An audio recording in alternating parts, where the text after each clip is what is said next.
والسلام على سيدنا وسيد الأنبياء والمرسلين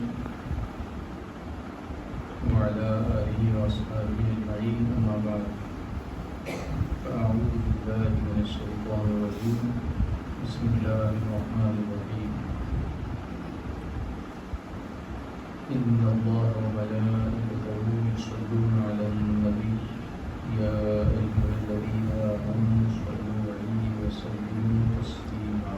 اللهم صل على سيدنا مولانا محمد وعلى آل سيدنا مولانا محمد وبارك وسلم. صلاة وسلام عليك يا رسول الله صلى الله تعالى عليه وسلم. شفائها ونور الأبصار وضيائها وعلى آله وأصحابه وبارك وسلم تسليما دائما أبدا. سميت القرآن. الصلاة والسلام عليك يا رسول الله. الصلاة والسلام عليك يا رسول الله. الصلاة والسلام عليك يا حبيب الله. الصلاة والسلام عليك يا حبيب الله. الصلاة والسلام عليك يا نبي الله. الصلاة والسلام عليك يا نبي الله. وعلى آلك وعلى آلك وأصحابك وأصحابك يا نور الله. مسجد میں جب آپ آئے ہوں گے تو سنت اعتکاف کی نیت آپ نے کر لی ہوگی، ایسا میں گمان کرتا ہوں، اچھا گمان کرتا ہوں. اور اگر ایسا نہیں ہے تو یہ عادت بنانی چاہیے کہ جب بھی مسجد میں آئیں تو وہ سنت اعتکاف کی نیت کر کے آئیں. پھر ایسا بھی ہوگا کہ کچھ لوگوں کو نیت پکی نہیں ہوگی کہ نیت کریں کیسے، تو اس کا کوئی ہارڈ اینڈ فاسٹ ایسا رول نہیں ہے کہ آپ زبان سے بولیں گے تو ہی نیت ہوگی. نیت دل کے ارادے کا، زبان سے بولنا اچھا، عربی میں بولیں تو اور اچھا، مگر آپ نے دل میں ارادہ کر لیا نا کہ میں سنت اعتکاف کی نیت کرتا ہوں. گجراتی میں بھی دل میں بول لیے تو نہیں چلے گا، تو ارادہ ہو جائے گا. اور یہ عادت ہی ہو جانی چاہیے، ہماری روٹین میں ہی آنا چاہیے، کیونکہ یہ نیکیاں کمانے کا آسان طریقہ اللہ کے رسول صلی اللہ علیہ وسلم کے وسیلے میں اللہ نے ہمیں عطا فرمایا. ہم مسجد میں نیت کر کے آتے ہیں اعتکاف کی، جب تک مسجد میں رہیں گے نیکیاں ملتے رہیں گی.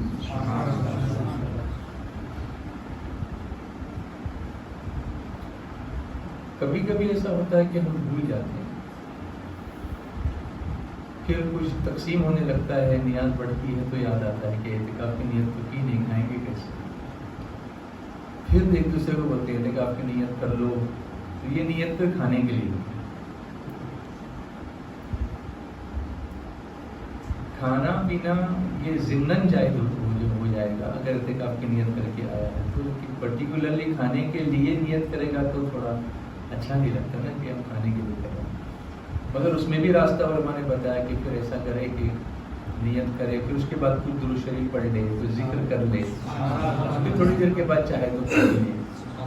یہ بھی راستہ ہے، آسانیاں ہیں اس میں، لیکن انیشیلی ہماری نیت ہی ایسی ہونی چاہیے کہ ہم نیت کر کے آئیں. دوسری چیز آپ دیکھیں گے کہ جب ہم مسجد میں آتے ہیں تو ایک دعا ہے، مسجد کے دروازے پہ اکثر لکھی ہوئی ہوتی ہے، اللہم افتح لی ابواب رحمتک. کیا مطلب ہے اس کا؟ اے اللہ کھول دے میرے لیے دروازے اپنی رحمت. ایسا ہم کیوں کہتے ہیں؟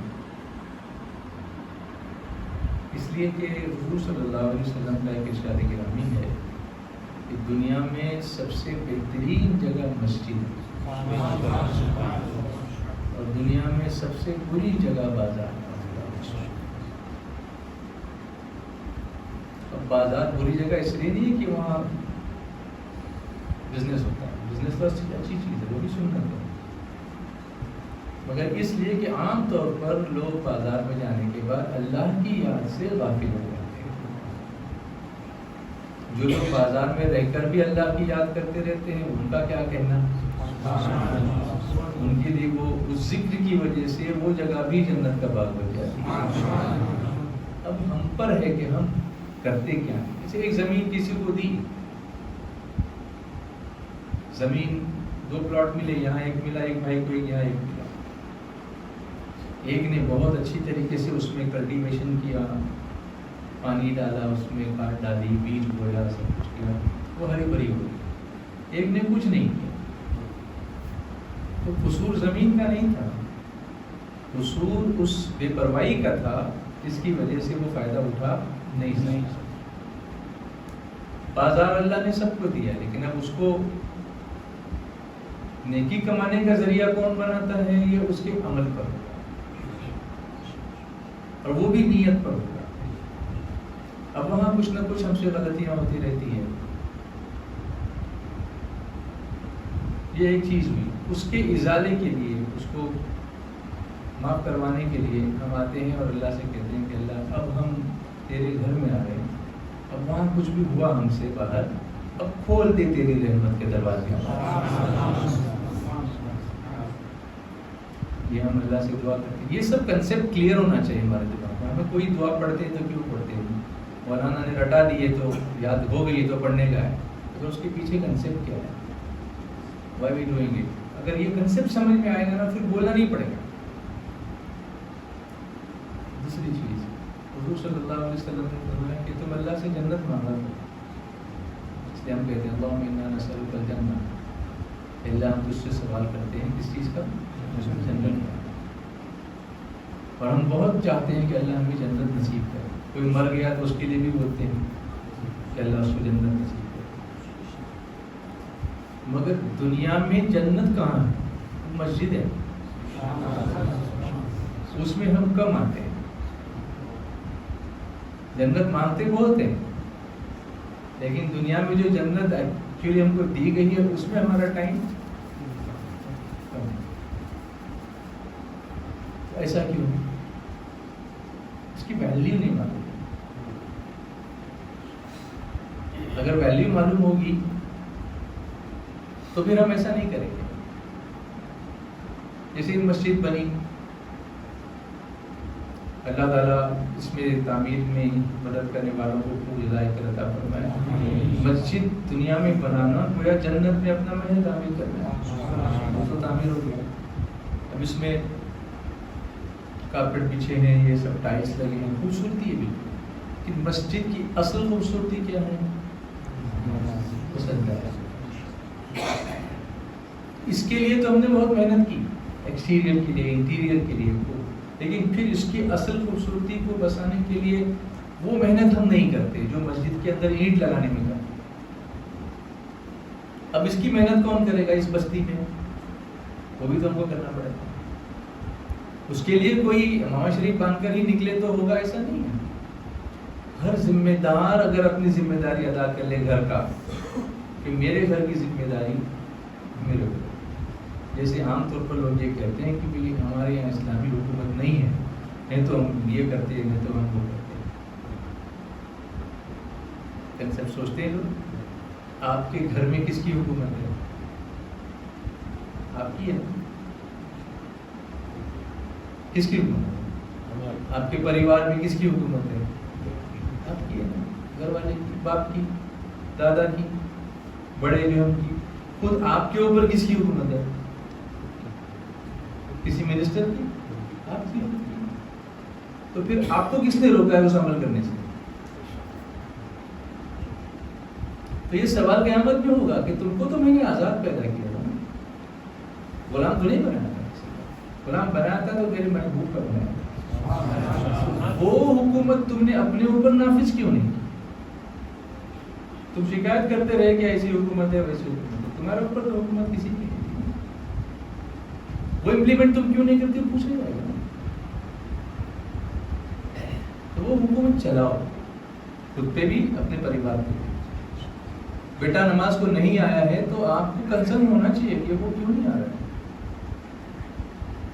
آپ چلے آتے ہیں، اگنور کر دیتے ہیں، اس سے بھی آپ کے بارے میں، آپ کو بھی اس کے بارے میں پوچھا جائے گا کہ آپ نے وہ ادا کیوں نہیں کیا اپنا فرض، کہ اپنے بیٹے کو، اپنی بیٹی کو نصیحت کیوں نہیں کیا آپ نے؟ آپ چھوڑے نہیں جاؤ گے ایسے۔ کلکم راعٍ وکلکم مسئول عن رعیتہ۔ تم میں سے ہر ایک ذمہ دار ہے، اور ہر ایک سے جس پر وہ ذمہ دار بنایا گیا ہے اس کے بارے میں سوال کیا جائے گا، پوچھا جائے گا۔ یہ ذمہ داری ادا کرنی پڑے گی آپ کو۔ تو دنیا میں جگہ جو مسجد ہے وہ کیا ہے؟ جنت ہے. جب ہم باہر نکلتے ہیں تو باہر نکلتے وقت پھر ایک دعا پڑھتے ہیں, اللہم انی اسألک من فضلک, اے اللہ میں تجھ سے سوال کرتا ہوں تیرے فضل کا. تو فضل سے کیا مراد ہے؟ فَإِذَا قُضِيَتِ الصَّلَاةُ فَانتَشِرُوا فِي الْأَرْضِ وَابْتَغُوا مِن فَضْلِ اللَّهِ. سورہ جمعہ میں جائیے, جب نماز سے فارغ ہو جاؤ, پڑھ چکو, تو زمین میں پھیل جاؤ اور اللہ کا فضل تلاش کرو, یعنی روزی تلاش کرو. اب اللہ تیری عبادت میں نے کر لی, میری بخشش کی دعا میں نے یہاں پر کر لی, ابھی یہاں گناہ معاف کر, اب مسجد سے باہر نکلتا ہوں روزی دے. سمجھ رہے ہیں؟ تو یہاں ادا کر کے پھر نکلے پھر روزی مانگ, یہ کنسیپٹ ہے. وہ یہ صرف رسمی دعا نہیں ہے. یہاں سے باہر نکلتے وقت ہم کہتے ہیں اللہ وہ روزی دے, تیری عبادت میں نے کر لی, جو دینے والا تو یہ, اب میں باہر نکلنا ہوں اس مسجد کے, اب مجھے روزی دے, تو پھر وہ دیتا ہے. لیکن ہمارے یہاں وہ کنسیپٹ ہی کلیئر نہیں ہے نا کہ یہ دعا ہے کیوں. بیسک چیزیں, بیسک, بہت زیادہ ہارڈ اینڈ فاسٹ میں نہیں بتا رہا ہوں, کہ کنسیپٹ کلیئر ہو جائے گا اور ایک دوسرے کو ہم بتائیں گے تو یہ ہماری عادتوں میں آ جائے گا, ہماری نیتوں میں آ جائے گا, اور پھر اس کے بعد اس پر عمل کرنا ہمارے لیے مشکل نہیں ہوگا. صلی اللہ علیہ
مجھے ساتھ لے لو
چمکا دے چمکانے والے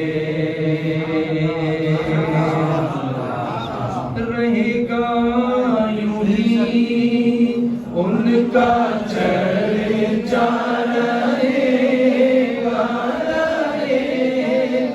یوں ہی ان کا چرچا رہے گا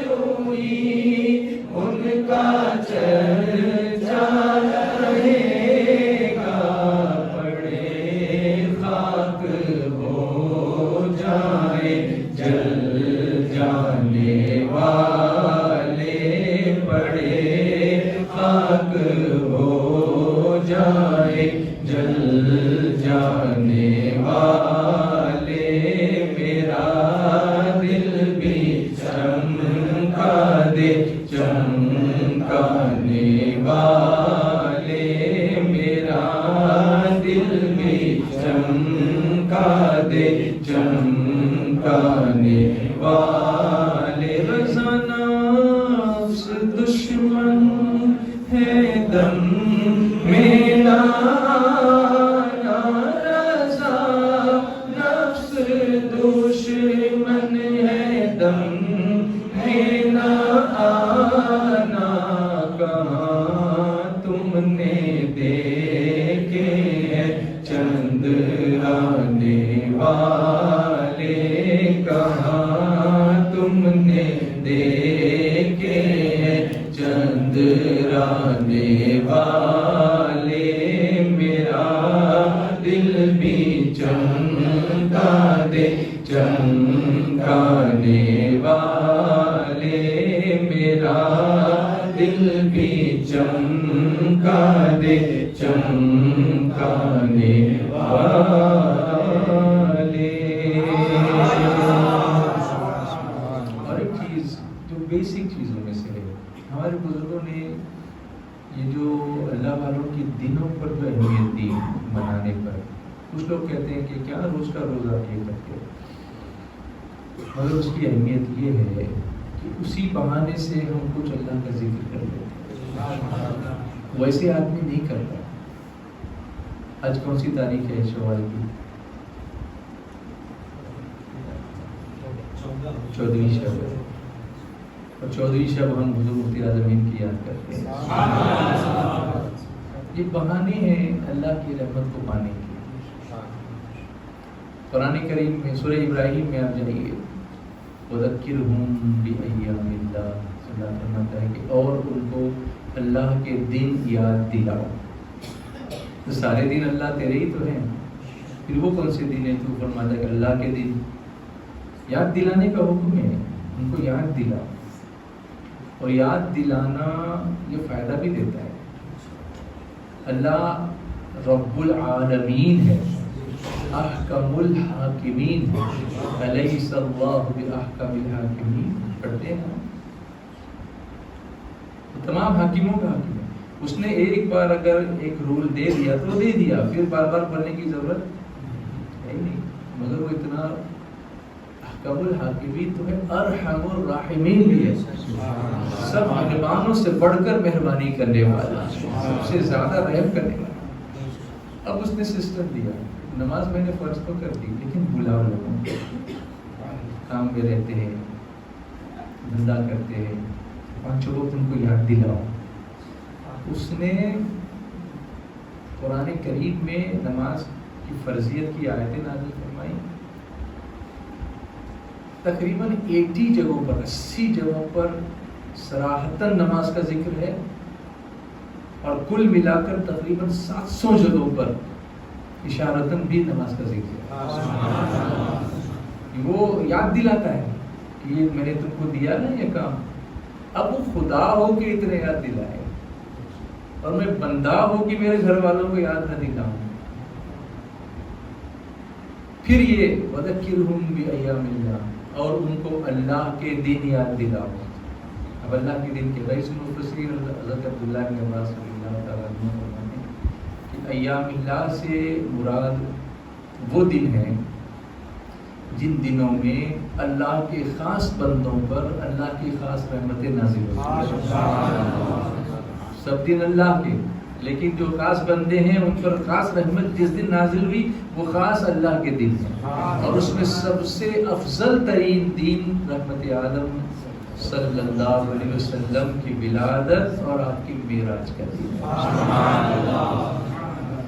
اب اللہ کے خاص بندوں پر خاص رحمت سب سے زیادہ کب نازل ہوتی ہے؟ جب ان کو رسول اللہ کا دیدار ہوتا ہے. قبر میں لہرائیں گے تا حشر چشمے نور کے، جلوہ فرما ہوگی جب طلعت رسول اللہ کی. وہی تو کامیابی کا دن ہے سب سے بڑا، کہ وہاں فرشتہ کہے کہ سو جا جیسے بلند ہوتی ہے. تو پھر وہ دن ہوا خاص دن کی رحمت، اللہ کی رحمت کا. اس کو ہم یاد کرتے ہیں تو ہم پر بھی وہ خاص رحمتوں کا چھینٹا پڑ جاتا ہے. برستا نہیں دیکھ کر ابر رحمت، بدوں پر بھی برسا دے. تو چھوٹا سا میں نے آج یہ جو سیشن آپ کے سامنے کیا وہ اسی یاد دلانے کے لیے تھا کہ ہماری ذمہ داری ہے اور ہمارے اوپر اپنے اوپر ہماری ہی اپنی حکومت ہے. حالانکہ حکومت اللہ کی ہے، اس کے رسول کی، لیکن اس کو گورن ہم لوگ جو اپنے آپ کو گورن کر رہے ہیں. مجھے کہاں جانا ہے میں ڈیسائیڈ کر رہا ہوں، مجھے کب اٹھنا ہے میں ڈیسائیڈ کر رہا ہوں. تو پھر وہ ڈیسیجن مسجد کے لیے کیوں نہیں ہوتا؟ وہ ڈیسیجن اپنی فیملی کو دین سکھانے کے لیے کیوں نہیں ہوتا؟ سنتیں سکھانے کے لیے کیوں نہیں ہوتا؟ کوئی بیسک کنسیپٹ جو مسجد میں آتے جاتے ہم کو نظر آتے ہیں، اگر وہ کلیئر ہو جائے نا تو پھر دین پر عمل کرنا مشکل نہیں لگے گا، وہ آسان لگے. دین آسان ہی ہے. ان الدین یسر، دین کیا ہے؟ ہم لوگ اس کو کمپلیکیٹ کر ڈالتے ہیں. یہ رسمیں وہ رسمیں، یہ سمپل ہے. خود حضور صلی اللہ علیہ وسلم فرماتے ہیں یسروا ولا تعسروا ولا تنفروا، لوگوں کے لیے آسانیاں پھر مت کر دو.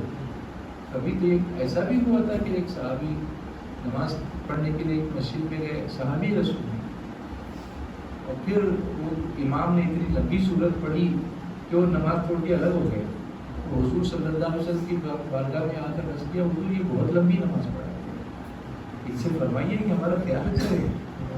اللہ سرکار نے ان کو بلا کے سمجھایا کہ تمہارے پیچھے کچھ مریض بھی ہوتے ہیں، تمہارے پیچھے کچھ بوڑھے بھی ہوتے ہیں، ضعیف بھی ہوتے ہیں، ان کا خیال کیا.